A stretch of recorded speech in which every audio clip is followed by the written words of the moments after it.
Welcome to doctor மைக்லீஸ் music therapy channel. இன்றைய பதிவில் எமோஷன்ஸ் அண்ட் பிஹேவியர் அந்த கான்செப்ட்லேயே சில செய்திகளை நம்ம பகிர்ந்துக்கலாம். நம்ம சென்ற பதிவில் பார்த்தோம் நெகட்டிவ் தாட்ஸ், நெகட்டிவ் பிஹேவியர் அப்படின்னு சொன்னால் இது ரெண்டும் ஒன்றுக்கொன்று தொடர்புடையதா அப்படின்னு கேட்டுக்கிட்டோம். ஆனால் நெகட்டிவ் தாட்ஸ் இல்லாமல் ஸ்பீக் பாசிட்டிவ் அப்படின்னு சொன்னால் அது எதிர்மறை விளைவுகள் இல்லாமல் எல்லாமே நேர்மறை செயல், நேர்மறை விளைவுகள் அப்படியே ஏற்படுத்தி கொடுக்கும். ஆனால் சில சமயத்தில் நெகட்டிவ் பிஹேவியர்னு சொன்னால் அது நம்ம பேசுகிறதுலேருந்து வெளிப்படும். குழந்தைங்களுக்கு கன்ஃப்ளிக்ட் வராமல் இருக்கணும். கன்ஃப்ளிக்ட்னு சொன்னால் இது செய்யலாமா வேண்டாமா, இது நம்ம செய்கிறது சரியா சரியில்லையா, இப்படி லெஃப்டில் போகணுமா இல்லை ரைட்டில் போகணுமா, ரெண்டு சைட்லேயும் ஒரே சமயத்தில் எப்படி போக முடியாதாச்சே, அப்படி இது ரெண்டு பக்கம் இண்டிகேட்டர் காமிக்கிற மாதிரி இருக்கே அப்படின்னு பிள்ளைங்களுக்கு தோணுற அளவுக்கு அவங்களுக்கு அப்படி புரிகிற மாதிரி நம்மளோட எந்த டயலாக், எந்த பேச்சு முறையும் அப்படி இருக்கக்கூடாது. அப்புறம் எப்போவுமே ஒரு வயசை தாண்டிடுச்சுன்னா பிள்ளைங்களுக்கு பெரியவங்களை மரியாதையாக கூப்பிடணும் அப்படின்ற ஒரு கருத்தை நம்ம வெளியில் சொல்லி கொடுக்கணும். பெரியவங்களை மரியாதையாக கூப்பிடணும். அந்த ஆட்டிடியூடை வளர்த்துக்கிட்டாதான் பேசிக் திங். அது யாராக இருந்தாலும் நம்மளை காட்டிலும் வயதில் பெரியவங்கள்னு பார்த்தோன்னே தெரிஞ்சிட்டா அவங்கள வணக்கம், அலே, ஆஹா அப்படின்னு தான் கூப்பிடணும். தும்னு கூப்பிடக்கூடாது. நீ என்ன வா போ அப்படின்னு சொல்கிறது கேட்டாலும் வாங்க அப்படின்னு சொல்லி கூப்பிட்றதுக்கு பழகணும். அதை சொல்லி கொடுக்கணும். அதை சொல்லி கொடுத்ததுக்கப்புறம் அந்த தாயோ இல்லைன்னா பாட்டியோ யார் இருக்கிறாங்களோ அவங்களும் வீட்டில் அதுபோல் கான்வர்சேஷன் வளர்த்துக்கிறதுக்கு முயற்சி பண்ணணும். இதெல்லாம் என்ன ஆகும்னு கேட்டால் பாசிட்டிவ் திங்கிங்கை வளர்க்கும்.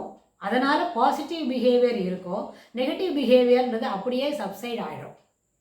தனியாக கூப்பிட்டு இது நெகட்டிவ் பிஹேவியர், இதை விட்டுடு அப்படின்னு சொல்கிறத காட்டிலும் நெகட்டிவ் பிஹேவியரே அந்த குழந்தைக்கு எக்ஸ்போஸ் பண்ணாமல் இருந்துட்டா நம்மளுக்கு எல்லாமே பாசிட்டிவாக இருக்கும்.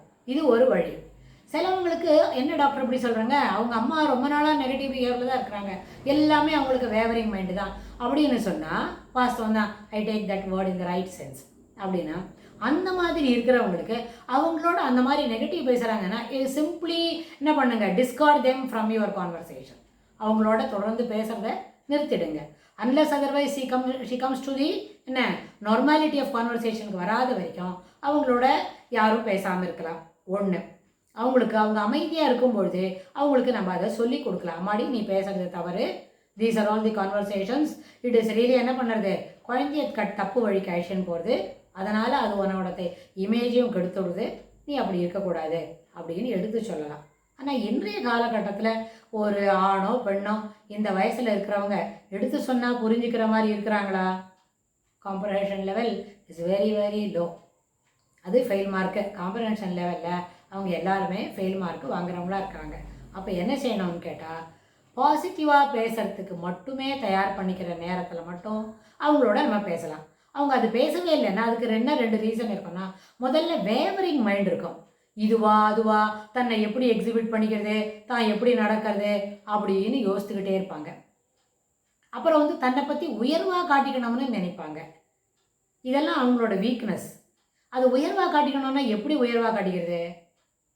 அப்புறம் அவங்க காட்டினா கூட எதிர இருக்கிறவங்களுக்கு இவங்க உயர்வான பழக்க வழக்கங்களை கொண்டிருந்தால் தானே அது உயர்வான பழக்க வழக்கங்களை அதை சேர்த்துக்க முடியும்.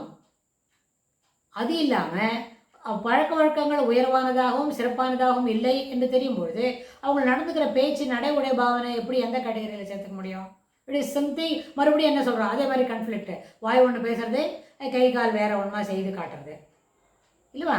ஸோ அதனால் அவங்களுக்கு நெகட்டிவ் பிஹேவியர் இருக்கிறதுனால தான் அவங்களோட தாட் ப்ராசஸும் நெகட்டிவாக போகுது. நெகட்டிவ் பிஹேவியர் பேசுகிறதுல பழகிறதுல எல்லாம் நெகட்டிவ் பிஹேவியர் இருக்குது. அதனால தான் அவங்களோட தாட் ப்ராசஸும் நெகட்டிவாக இருக்குது. நம்ம ரொம்ப என்ன இருக்குது, வேவரிங் மைண்டு. ஒன்று போட்டு தப்பாக நினைப்பாங்க. இதுக்கு மேலே இது, அதுக்கு மேலே இது, அதுவும் நெகட்டிவ் இதுவும் negative. 3 negative is equal to எங்கேயான 2 பாசிட்டிவ் வருமா? கணக்கு பீரியட்லேயும் சொல்ல மாட்டாங்க, தமிழ் பீரியட்லேயும் சொல்லி தர மாட்டாங்க. ஸோ அதனால் அவங்களா அதை திருத்திக்கிற வரைக்கும் அதை வேறெல்லாம் என்ன செய்யணும், மீதி உள்ளவங்களாம் இது என்ன ஒரு பேசிவ் ஸ்பெக்டேட்டராக இருக்கிற மாதிரி, இந்த ஸ்பெக்டேட்டர் லெவல் ரொம்ப போரிங்காக இருக்கே அப்படின்னு நினைக்க தோணும். சிலவங்களுக்கு எதிர உள்ளவங்களுக்கு ரொம்ப மனம் வருத்தப்படும். சரி, அவங்களுக்கு எப்படி இருக்கும்னு கேட்டால் அவங்களுக்கும் டிப்ரெஷன் கூடிரும், டிப்ரெசிவ் மைண்ட் செட். அதனால் என்ன ஆகும், ஒரு நெகட்டிவ் தாட் ப்ராசஸ் இருக்கிறதுனால டிப்ரெசிவ் மைண்ட் செட் வரும். டெப்ரெசிவ் மைண்ட் செட் இருந்தால் ஆர்கான்ஸை அது பாதிக்கும். அவங்களுக்கு என்ன பண்ணும், பிளட் ப்ரெஷர் ஷூட்டப் ஆகும், சரியாக டாய்லெட் போக முடியாது, யூரின் சரியாக பாஸ் ஆகாது, அவங்க சின்ன மெலிசாக இருக்கிறவங்க அந்த ப்ளோட்டன் அப் ஆவாங்க. ப்ளோட்டன் அப் ஆவானா மசில் ஸ்பேசம் எல்லாம் போய் அதாவது ட்ரூலிங் ஸ்கின் வந்துடும். All this things will happen.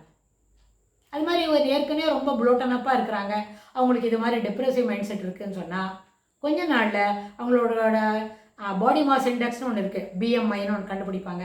அந்த பிஎம்ஐ வந்து அதனோட மசில் திக்னஸ் இப்படி இருக்குன்னு சொன்னால் கொஞ்சம் நாளைக்கு கழிச்சு அதே திக்னஸ் இருக்கும், அது வந்து ட்ரூலிங்காக மாறும். அதாவது அந்த ஸ்கின் கொலாஜன் ரொம்ப லூஸாக போயிடும். இதெல்லாம் நம்மளோட நெகட்டிவ் தாட் ப்ராசஸ்க்கு, நெகட்டிவ் மைண்ட் செட்டுக்கு கிடைக்கிற ஒரு ஆஃப்டர் எஃபெக்ட். இதோட சைடு எஃபெக்டே. நெகட்டிவ் தாட் ப்ராசஸ் நிறுத்திட்டா இது சரியாக போயிடும். ஆனால் அதை அவங்களுக்கு நிறுத்திக்கிறதுக்கு தெரியாது, சொல்லி கொடுத்தாலும் கேட்க மாட்டாங்க. ஏன்னா அதை காம்ப்ரஹென்ஷன் பண்ணிக்கிற அளவுக்கு they don't have the clarity in the prefrontal lobe. அதாவது செரட்டோனின் லெவல் ரொம்ப குறைவாக இருக்கும். இது ரொம்ப பெரிய விஷயம். இது இன்னும் தொடர்ந்து நம்ம இதை பற்றி பேச வேண்டி வரும். இதுக்கு தொடர்புடைய செய்திகளை வரப்போகிற பகுதிகளிலும் பார்க்கலாம். தேங்க்ஸ் ஃபார் வாட்சிங்.